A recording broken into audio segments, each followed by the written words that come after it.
Hello, everyone, and welcome to ABC, All About Canada, a program that informs, inspires, and educates our fellow Filipinos with interesting topics happening in the community today. My name is Rovic Canono. I will be your host for today. The topic that we will discuss in this program is very, very interesting as well, as it will inform us about 10 facts about the first recorded immigrant from the Philippines. And joining us is one of the directors of United Filipino-Canadian Associations in British Columbia. And he is also a community advocate for various causes in the Filipino circle. Let's all welcome, ladies and gentlemen, Mr. Clifford Belgica. Oh, hi. Magandang araw po sa lahat. Thank you for giving us this chance to talk to you about one important topic that we can talk about dito sa history natin sa mga Pilipino dito sa Canada. All right. Okay. Thank you so much for joining us. Kamusta? Kamusta ka na, Clifford? Tell us more about yourself. Oh, thank you. I'm a nurse by profession. I'm actually the founding president of the Philippine Nurses Association in BC. That's one of my advocacy. And then, of course, I'm actively involved with a lot of events in the Filipino community. That being said, kasi yung United Filipino-Canadian Association, ang main task namin is to put yung mga events natin around Philippine heritage and so on sa Vancouver and the Lower Mainland. Yeah. Oo nga mga kababayan, kung kayo ay madalas umattend ng mga Filipino events, makikita niyo palagi doon, front and center, itong si Mr. Clifford Belgica. Saan ka sa atin, sa Philippines, Clifford? Actually, I was born in La Trinidad, which is, I think, more famous sa inyo is Baguio, in the same in the province of Benguet, right? So it's just 5 kilometers away from Baguio. Right? So. That's right. Kaya pala ang yung mga profile pictures, ikaw ay naka-native attire natin, which is very, very nice. Yeah, okay. I belong to the Ibaloy tribe, right? So, yeah. Interesting. Okay mga kababayan, papasok na po tayo sa ating main topic, 10 facts about the first recorded immigrant from the Philippines. Take it away. All right, thank you so much, Rovic. Let me share my screen to you if I can. Okay, so our first immigrant in recorded is Mr. Benson Flores, tama? Yes, Rovic, you're right, yeah.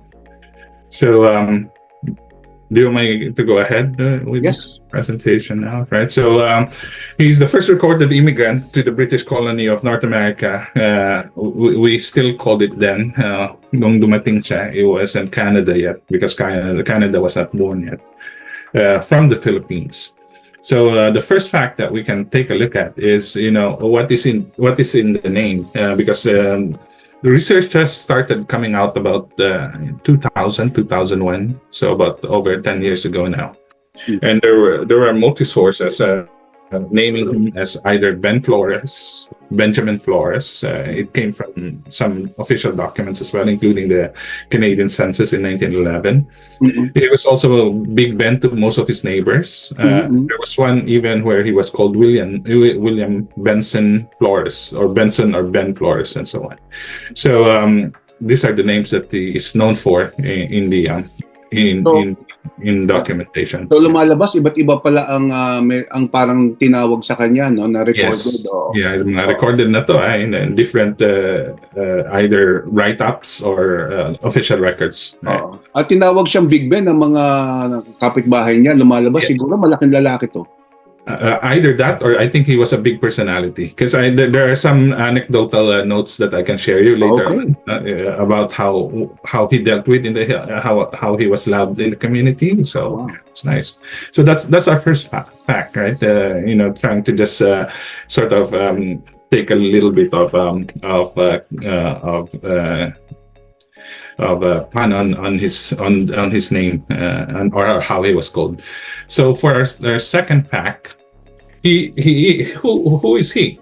No, he is the first recorded immigrant from the Philippines, and just take note of how it is being said. He arrived in 18. First of all, in 1851, the British colony then started doing census. Yeah, they started collecting census every 10 years thereafter.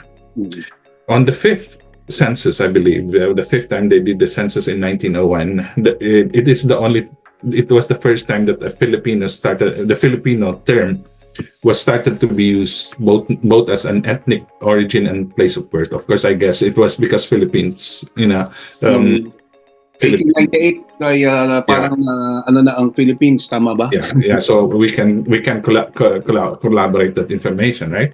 Oh.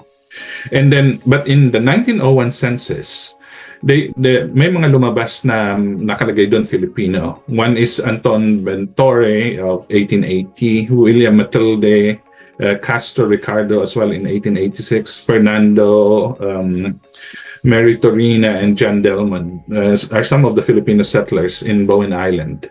Immigrating between 1870 and 1895. And those dates are kasi when we look at it, this is after he was found recorded. Pero hindi siya lumabas ng 1901 census.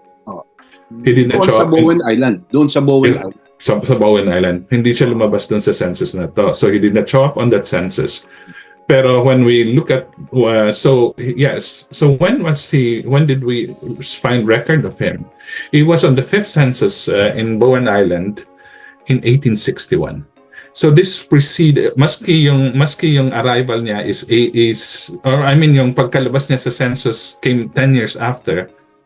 Ang nakalagay sa record niya, and I saw a copy of that record, and I'll show you one.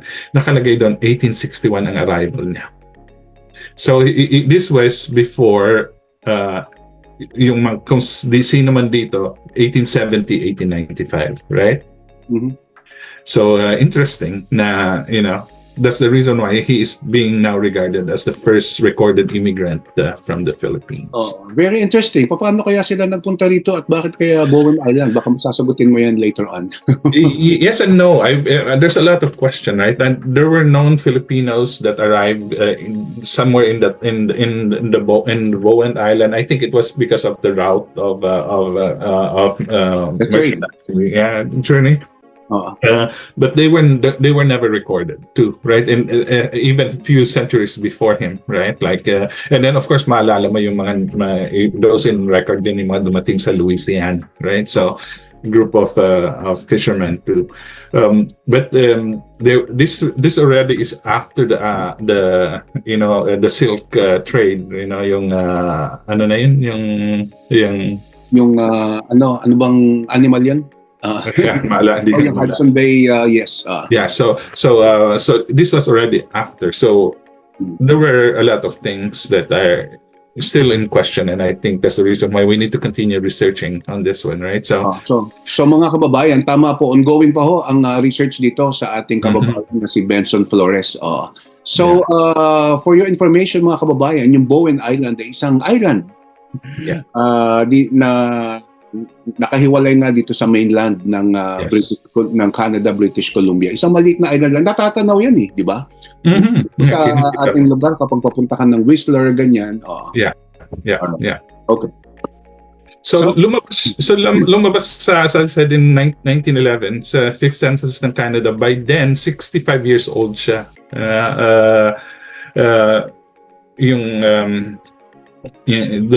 Noong 1911. Kaya nakalagay siya, and I'll show you a copy of that. Pero she first ever recorded person who immigrated in the Philippines to the Hudson Bay territories. Hindi pa siya British Columbia before, right? That was and then to the British colony of North America, precursor name din ng Canada. Nakalagay na religion niya is Roman Catholic.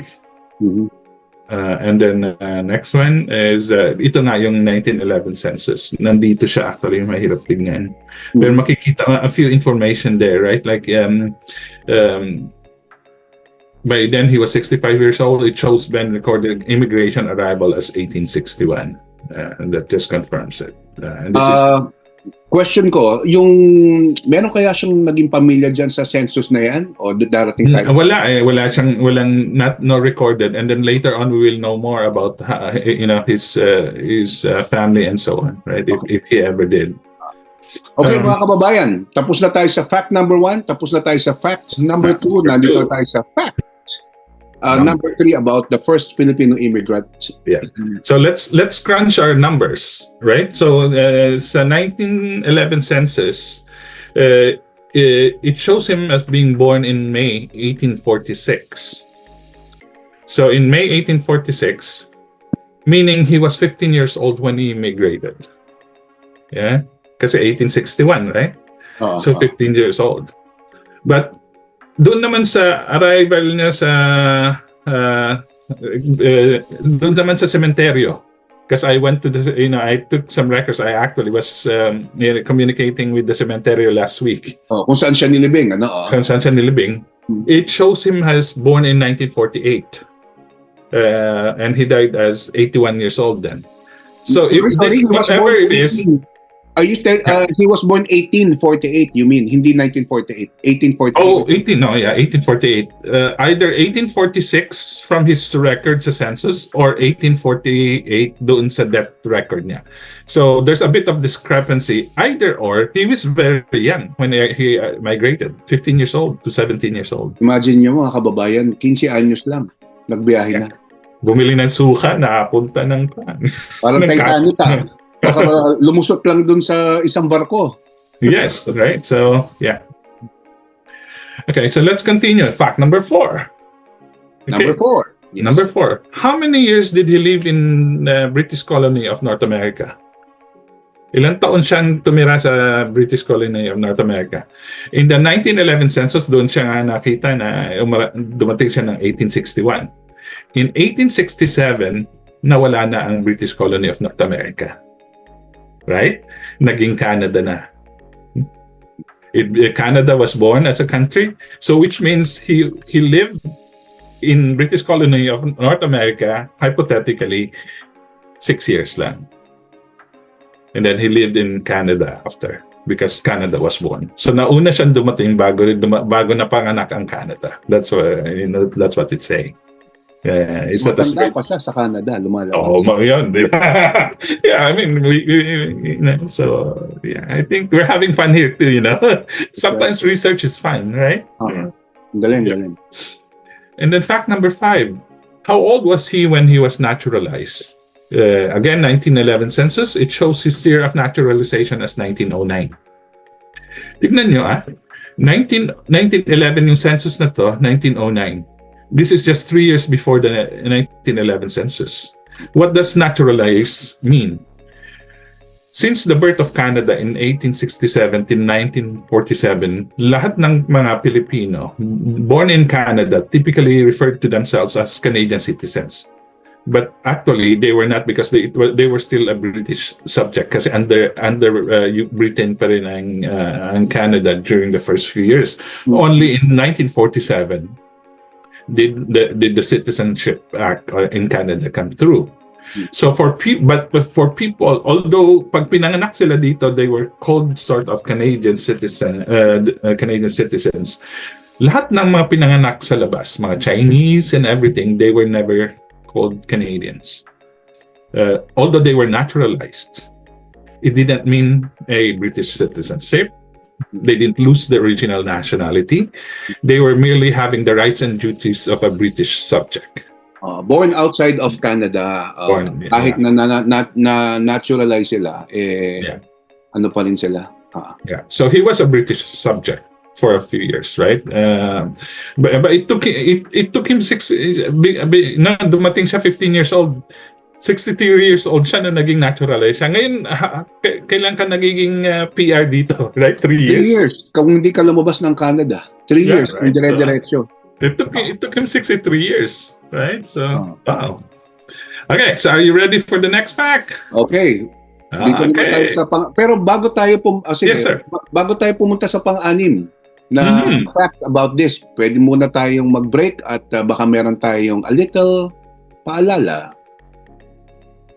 All right, thank you po. Yes, I do. Let me just stop my sharing in here. And Alam niyo, itong si Clifford nga ay isa sa mga community leaders natin at involved sa iba't ibang mga projects. So, meron yata tayong mga pwede niyang i-promote bago tayo tuloy-tuloy dito sa fact number 6, 7, 8, 9, 10. Pwede mo i-share. Hindi siya nakikita, Clifford. thank you, Rovic. This year as well, we are celebrating the 75 years since diplomatic relations was started between Canada and the Philippines. Diplomatic relations started in 1949, and I believe I attended a talk of a family member of the first consul that arrived in the Philippines. They took the boat from the Philippines. I think 1 month na boat. Wow. Bago makarating dito, right? So and their experience when they were children in here. Kailan to? 1949. Sorry, ang ibig sabihin, nakausap mo pa yung pamilya ng first diplomatic... Yes, nandito na sila. I think their dad's name is Bisnar. Their last name is Bisnar. Oh, So, yeah, and then there was a talk sa consulado. They were invited and they shared their experiences as when they came here as children. okay. Matatanda na sila. So anyways, we were celebrating the Canada-Philippine diplomatic relations, and part of that, I'm also part of the UP Alumni Association. And then with the United Filipino-Canadian Association, we're bringing one of the world-known choirs from the Philippines. Of course, when we talk about the Philippine Madrigal Singers, they are actually a two-time European Grand Prix winner for choral singing. Yes. Right, winner. So they're coming here on April the 13th. We'll have a daytime concert for them, noontime, 1 o'clock at Christchurch Cathedral in downtown Vancouver. So if you need tickets, call us and call Rovic and ilibre niya kayo. Very interesting. That's my short plug for today. Napakaganda. Huwag niyo po i-miss ito. Philippine Madrigal Singers, or I think they are, in short, the MAGs. The MAGs, right? So, yeah. Okay. So mga kababayan, see you there. Ngayon, babalik na po tayo sa ating 6, 7, 8, 9, 10th fact about the first recorded immigrant from the Philippines. All right. Okay. Let me just go back to my sharing. Benson Flores. Si Benson Flores natin ay nawawala. At, Benson Flores. Pero yung pangalan... Parang ano ba yan? Ilocano? Sabi ko nga mukhang Ilocano. Nakita niyo mukha niya. Alam mo, kung titignan mo yung picture niya, no? Ito lang ba ang kanyang nagkaisa-isang retrato? Meron pang konti lang eh. Konti lang. Pero we will go soon in few slides na may mga nakuha akong mga photos that's been... Okay, balik tayo. Punta na tayo sa 6th. Doon na ba tayo sa 6th? O dito tayo sa... let me news share ko to. Tama. Sa 6th na interesting fact about Benson Flores, the first recorded immigrant from the Philippines. Buti pa sa Canada, no? As early as 1900s, meron ng census. Sa Pilipinas kaya? Nagkaroon na kaya? Nakikita niyo na to? Screen ko, hindi pa? Hindi pa. Well, ang nakikita namin, yung fact number 5, pero yung... Kung if you're trying to share fact number 6, ay wala pa. Wala pa. Yan po. Okay, fact number 6. Was he ever a Canadian citizen? Plain answer is no. Di ba sabi natin kanina, it was in January 1947 that the Canadian Citizenship Act of 1946 was passed. So this paved way for independent Canadian citizenship, separate from British laws and status as British subjects. So by that time, patay na siya. Right? So he was never a Canadian citizen, in short. So that's another fact, right? So pero kumbaga, mukhang hindi na talaga siya umalis ng Canada, no? Talagang dito na siya dumating at nabuhay. Yeah, these are just some, I guess because of the bureaucracy, he was never called a Canadian citizen, right? So, all right, next fact. Number 7. All right. What was his occupation? Ano ba ang trabaho niya? In 1899, Bowen Island City Directory, another documentation, it showed him as a fisherman and a trapper. And I was researching, what does the trapper mean? You know, yun pala it is a common and efficient way of catching wild fish there. Para siguro sa atin, paano ka magtatrap ng isda, right? So I think he might have a fishing background sa Pilipinas. Siguro taga Pangasinan to, right?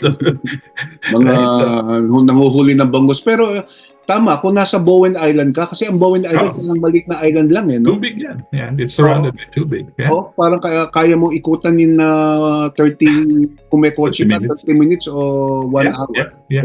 If I'm not mistaken, oo, talagang mangingisda ka doon. Yeah, and then another book came out based on Irene Howard's book, Bowen Island, in 1872 and 1979. This was the first person that actually discovered it. Joseph Lopez. He's a writer, and he wrote about him. He was a new immigrant dito sa Canada, but he had a journalistic background sa Pilipinas. He started researching about Canada, and this is where all of this started. I was on a streaming radio program this morning with him. Anyway, so now based dun sa book ni Irene Howard, Ben had a float house in Snag Cove, Bowen Island. And like to play the concertina and sing. So maski pala noon, marunong wala pang karaoke, pero marunong nang kumakanta. Filipino nga. Oo. Ano ba ang concertina? Concertina to play, hindi ko. Parang gitara, parang bandurria? Siguro, oo, siguro. Yeah, I think so. I was trying to know more about concertina, but I guess I believe concertina is it looks like a guitar. Alam mo, tama ka, kapag siya ay nasa Bowen Island, pag gabi, kapag dumidilim na, 'di ba ganyan ang ginagawa sa mga nagsisiga at nagtutugtog at kumakanta. Okay. Yeah. And then he was also apart from that, he's also a beachcomber. And then I have to really think what is a beachcomber? And someone who picks up things on the beach, yung mga naiiwan and everything, right? So but on top of that, he also operated the first boat rentals. Alam mo, lumalabas pala na itong first immigrant na to is also the first Filipino businessman. Oh yeah, right. Kasi he made use of the situation. Dumadami ang turista sa Bowen Island, kailangan nila ng boat to tama yung sinabi mo kanina. It's surrounded by water and people and lakes, and people need to go around. So mga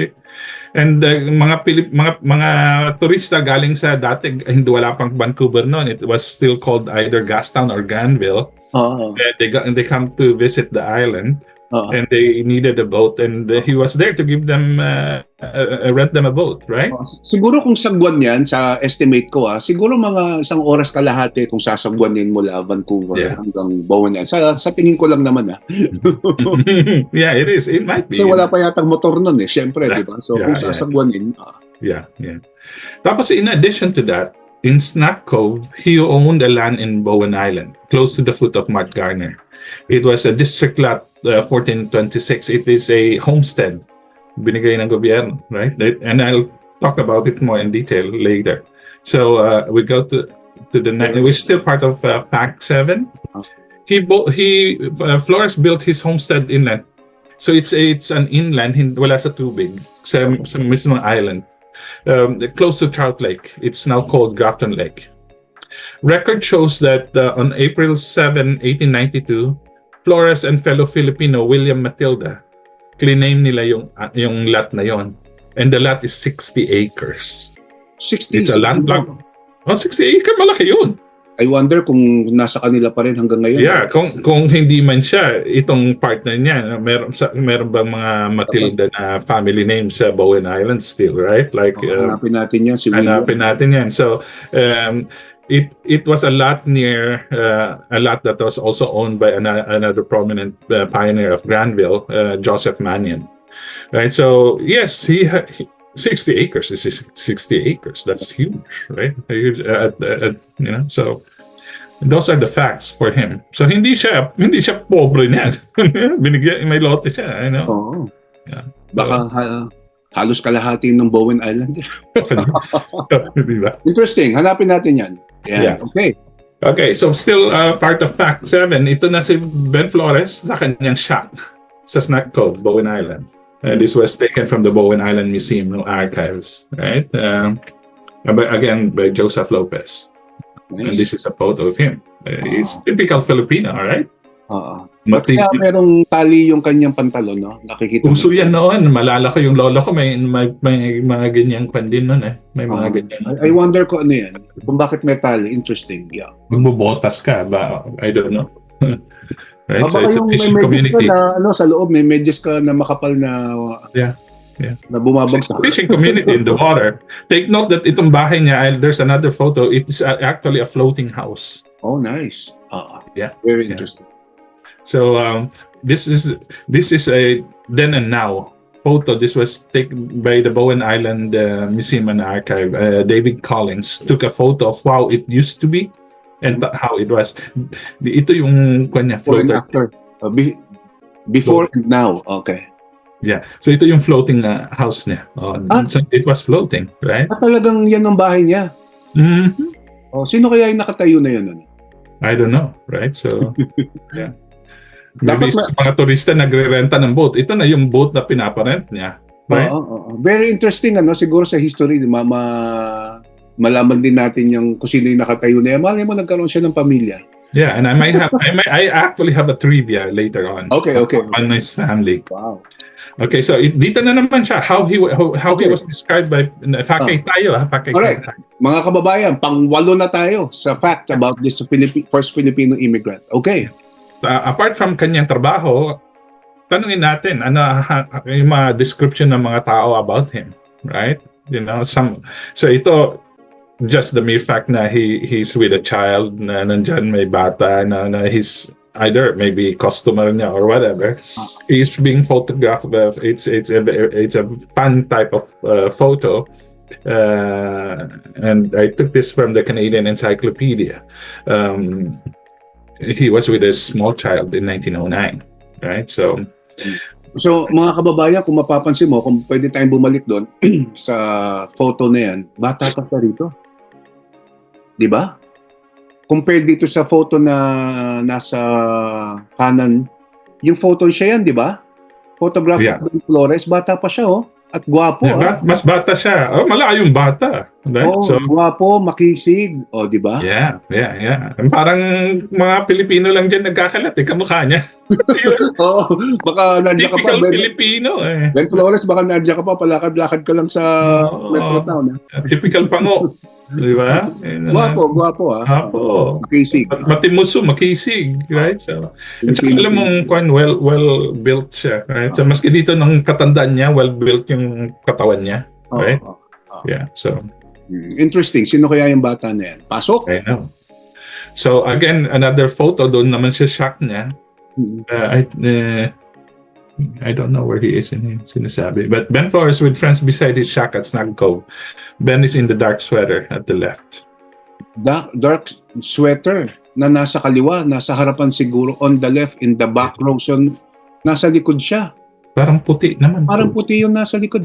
I don't know. Pero yun nagkamali lang siguro. Pero kaya nga tinatanong ko kagabi, sabi ko, nasan siya dyan? I don't see him.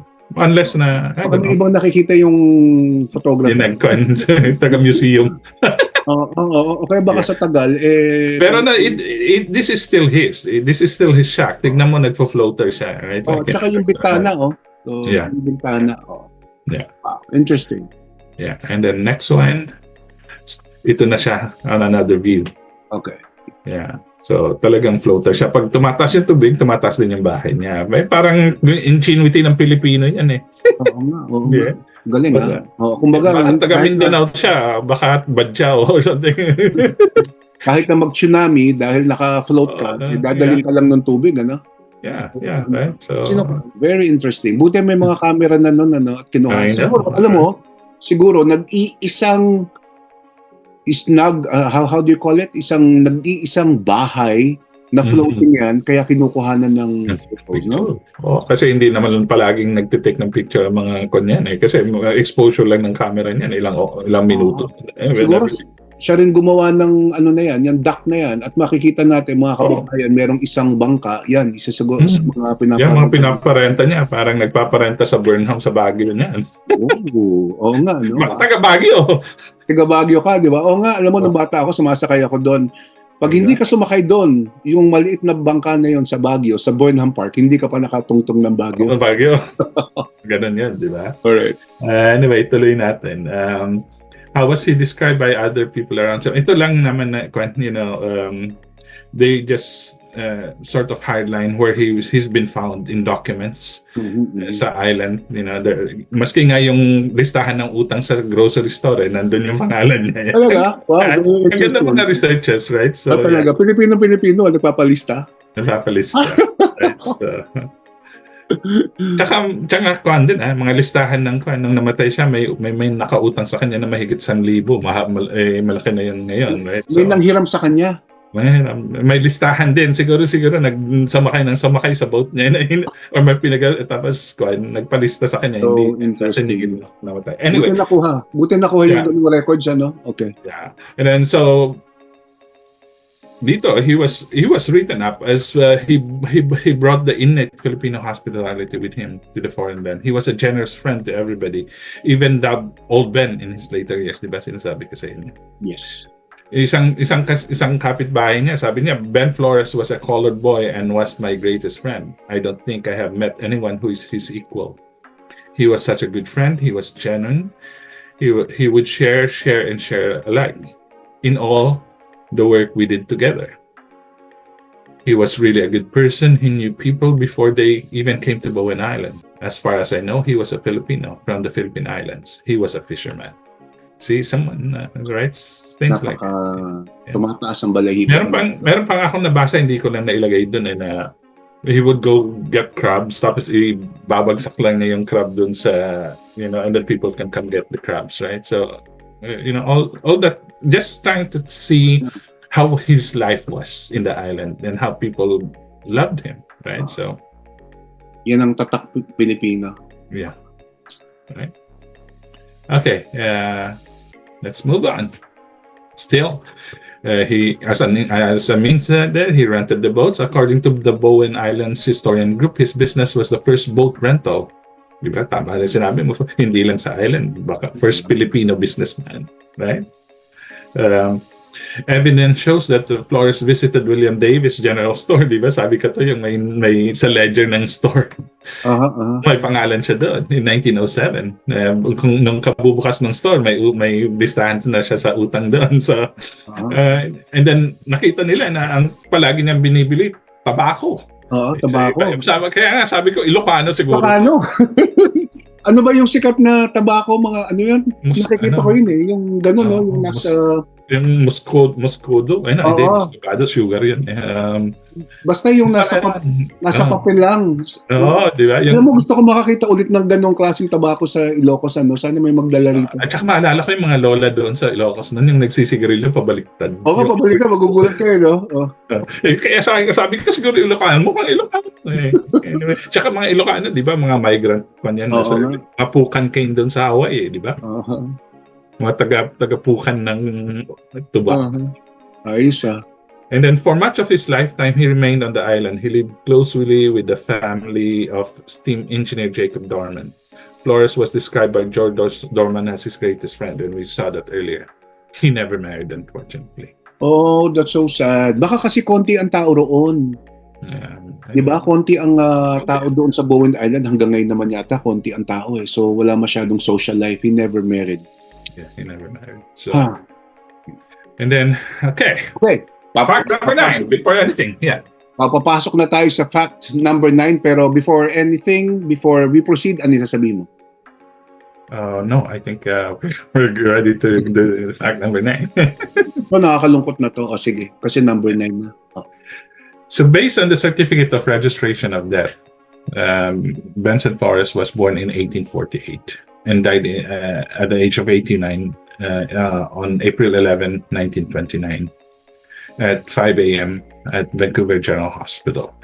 This year, we will be celebrating the 95th year since he died on April, which is just a few months, a few days ago from now. Okay? Although in the census list, as again I told you about, his recorded date of birth is 1846. Considering that he might and died in April, he was actually 82, not 81, right? So there's a bit of discrepancy dun sa records niya, but it's almost near. And then ang rason ng kanyang pagkamatay was he was may chronic illness siya for a while, about 2 years. Nephritis and chronic cystitis. Sa kanyang ihian, he suffered from almost 1.5 years prior. And then witness to his death was Madeline Ray. Looks like Putito, a long-time personal acquaintance. Baka kanya babae niya.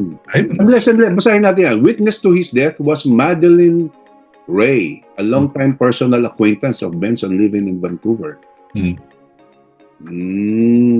Yeah, who attested and signed that Benson Flores was unmarried and had no next of kin within the province of BC. Kapang interesting personality, Madeline Ray. Madeline Ray, hanapin natin. Hanapin din natin si Madeline Ray. May mga ninuno siya, puro mukhang Pilipino. Baka itong si Madeline Ray may anak na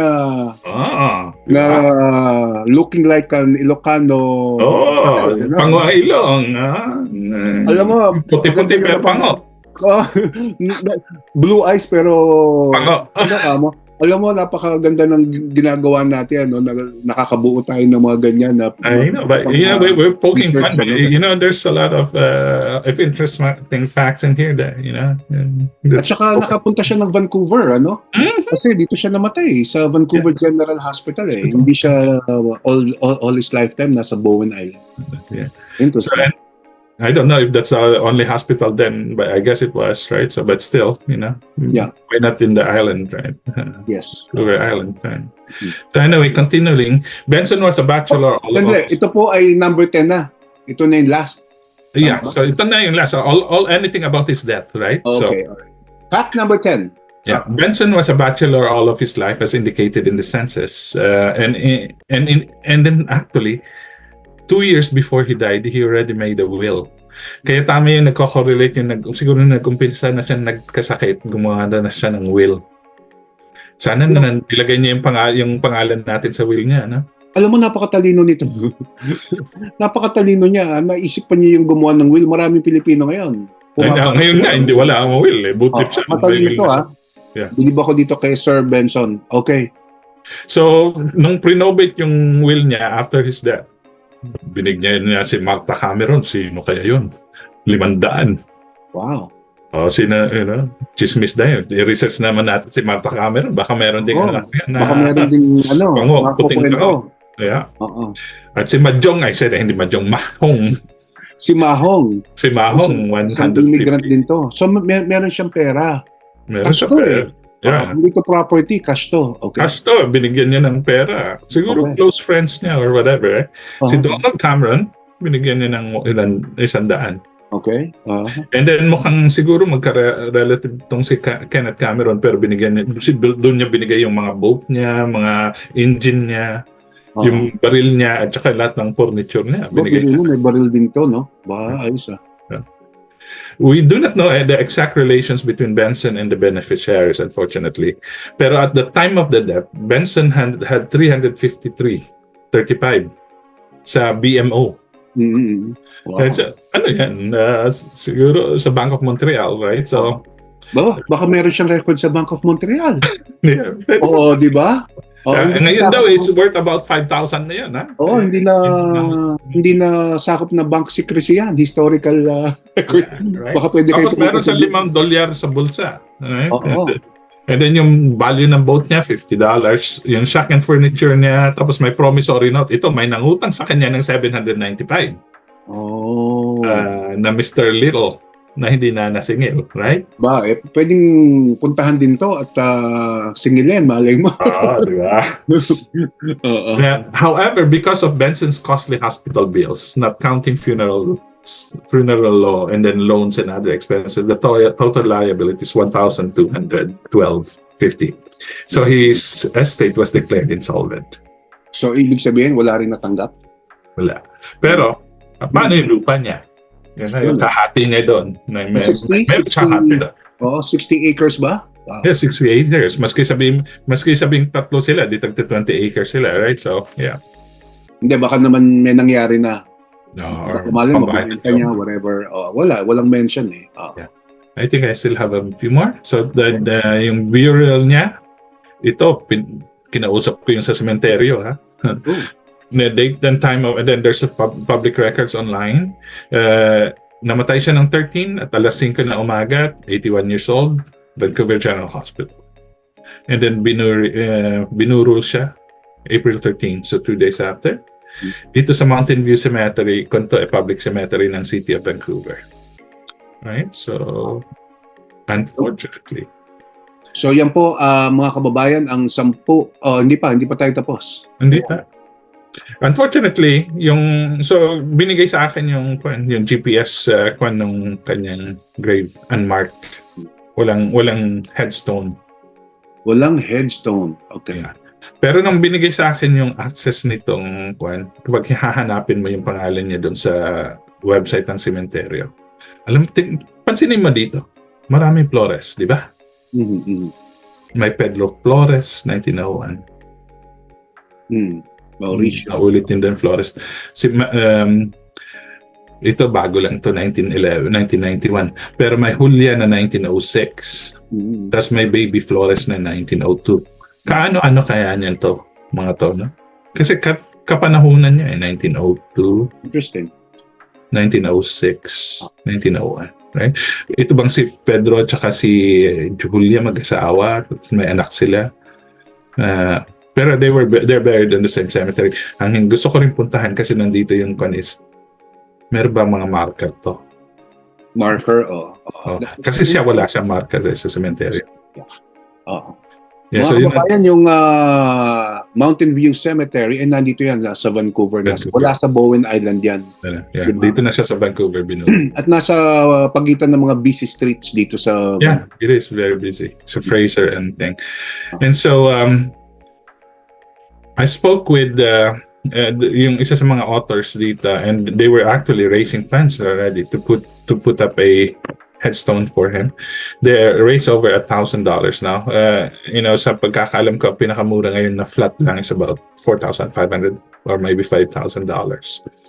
So that's a project now. And then when I was talking to them on radio this morning, they were talking about creating a movie out of him. Wow, interesting. And then a few years ago, a few artists ng mga Filipino, they put up a play called Buto-Buto or something. Okay. Sort of roughly sort of touching about who he was, right? So there's a lot of interest in the community now. So, but I think I'm suggesting to everyone that hopefully by April that we get at least a stone for him on his head. That's his 95th year since he died, and 170 something years since he was born. So yeah. All right. So okay. So mga kababayan, yan po ang 10 facts about our topic. The first recorded immigrant in the Philippines, none other than Ben Flores. Napakaganda ng presentation, napakaliwanag, historical, befitting to be recognized. Ang nakakalungkot, wala siyang lapida sa kanyang hinihimlayan dito lang sa Vancouver, kaya may project sila. So bago tayo matapos, tell us more about the project and everything, at kung meron ka pang parting words, Clifford. Yeah, I think we need to give due recognition sa mga naunang nag-research sa kanya. I mean yung si Lopez, by the looks of it, it was accidental yung pagka-discover niya kasi new immigrant siya dito. He was wanting to know about Canada and he was able to research, and then he's been doing this on and off, sabi niya sa radio kanina, for over 10 years, writing about it. And then there were other writers too that wrote about it, hindi lang dito but maski nga sa Pilipinas and so on. They took on the story. So let's keep the conversation going kasi like for me, when I started doing this, the only one too is I just realized that there were a group of Igorots in 1904, I believe, and that landed in Vancouver. They were 49 Igorots and 1 Negrito that landed on a steamer ship from Hong Kong to Vancouver, 1906. Wow. Yeah, so they were 50, and I'm considering them the first Filipino overseas foreign worker, because they were asked to do a job, and their job was to actually perform as in fairs around North America. Yeah, ang kontrata nila 1 year.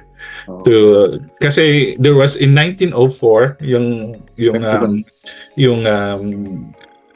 St. Louis exhibition, it was an exhibition to show the world yung benevolence ng Amerika nung binili nila ang Pilipinas tsaka Cuba tsaka Puerto Rico.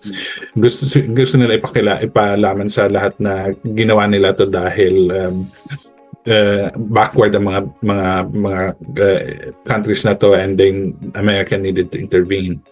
So they brought over 1,500 Filipinos sa St. Louis and showed them sa St. Louis Fair.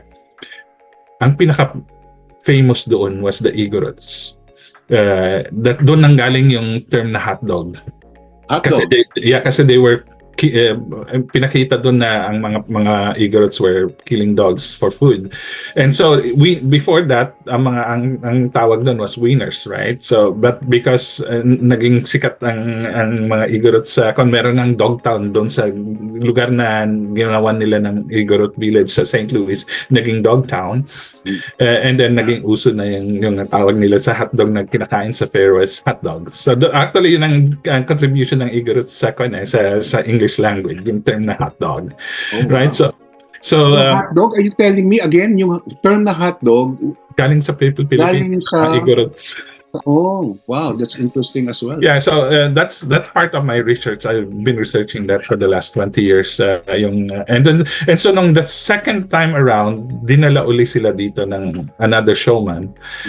Ito naman is dating governor na Amerikano ng Mountain Province, Dr. Truman, Harry Truman. Nagdala siya ng 49 na Igorot saka isang Negrito. Naglakad sila ng isang buwan sa bundok hanggang sa Manila. Pagdating nila sa Manila, hindi nila naabutan yung steamer ship nila na pupunta sa Seattle. Okay.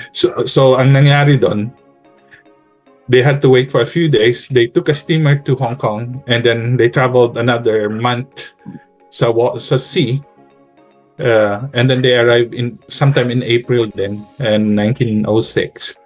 In Vancouver. They landed in Vancouver. Very interesting. Yeah. Those are exciting history, right? Marami pa pala tayong pag-uusapan sa mga susunod na mga episodes. We will remove the pakibaba na natin tong ating para makita tayo sa screen. And ang susunod na itatanong namin sa inyo, which is sagutin mo na lang next time, Clifford, very interesting.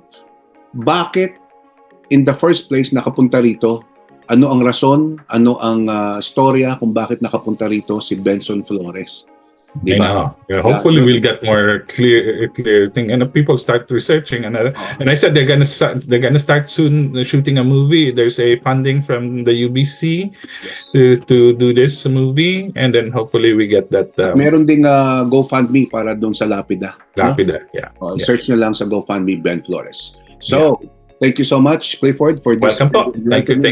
Inspiring interview. So that's a wrap. And thank you everyone for watching ABC, all about Canada, a program that informs, educates, and inspires our fellow kababayans with interesting topics like this. I am your host. My name is Rovic Canono. We will see you again. Thank you. Maraming salamat po. Thank you.